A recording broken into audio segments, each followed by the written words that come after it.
don't know if Liverpool top of the league. The Reds remained on top of the Premier League yesterday after a 3-0 win at Burnley at Turf Moor. Paul Gorst was there, and today we want to talk a little bit about Roberto Firmino after he reached 50 goals in the Premier League yesterday.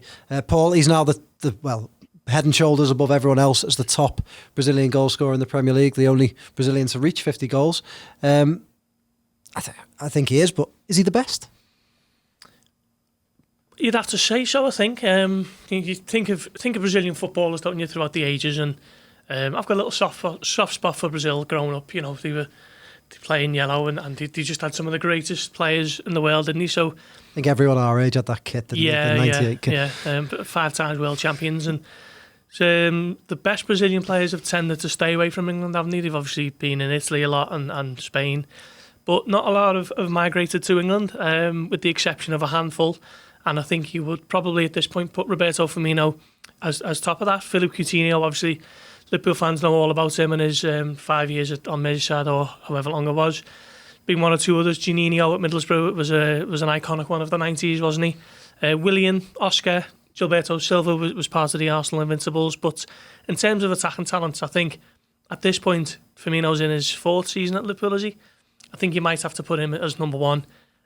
Just what an exceptional player he is and has been for Jurgen Klopp's Liverpool.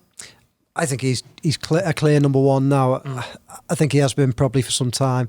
But you still think that he's the sort of player that if you asked, with the exception of Liverpool fans, if you asked, say, 10 other fans around the Premier League, best Brazilian player in Premier League history, I wouldn't be surprised if none of them said his name. Yeah, I think if you don't watch Liverpool regularly, I think you might see what Mo Salah does and Sadio Mane.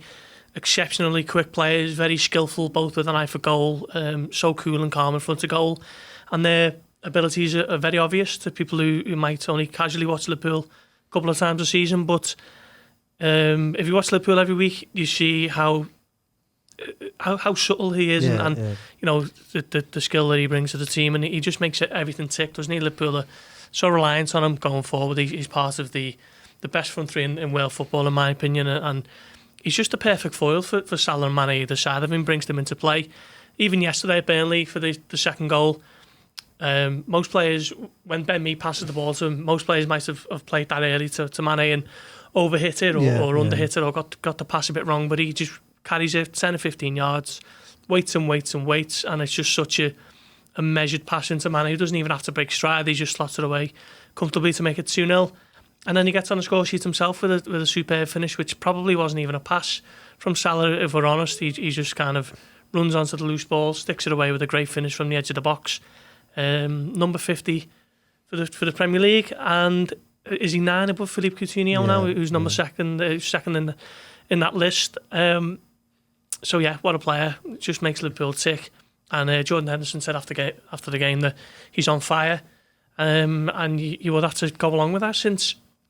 He was missing for a few weeks, wasn't he, towards the end of last season, and I think coming back during the summer and playing in the Copa America has kept him sharp, to be honest, and he's just hit the ground running this season. There's no hangover from the summer because he's had the few weeks out beforehand. I think that's been a big benefit to him, and I think long may his great form continue.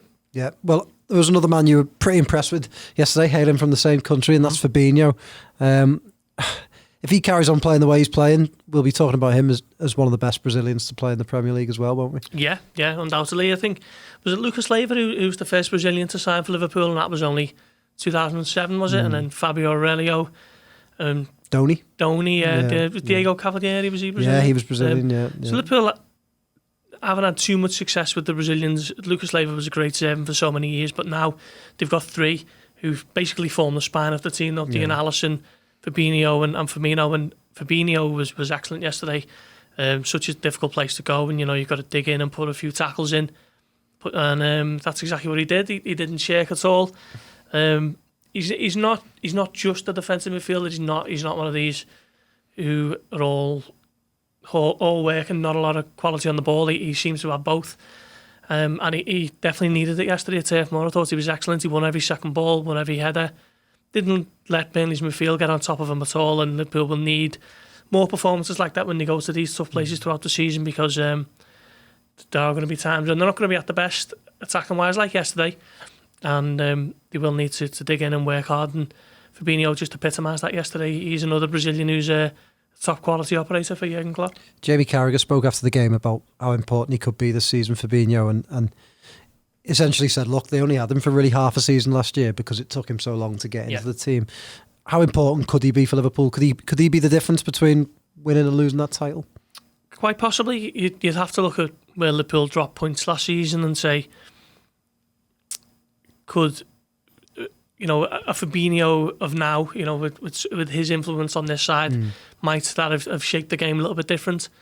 So quite possibly, you look at Liverpool's midfield and they've got so many options, and every week it's the juggling act, isn't it? Is it Milner? Is it Henderson? Wijnaldum? Catered if he's fit? But I think at the moment Fabinho's nailed it down in that number 6 role. The back five picks itself pretty much, doesn't it?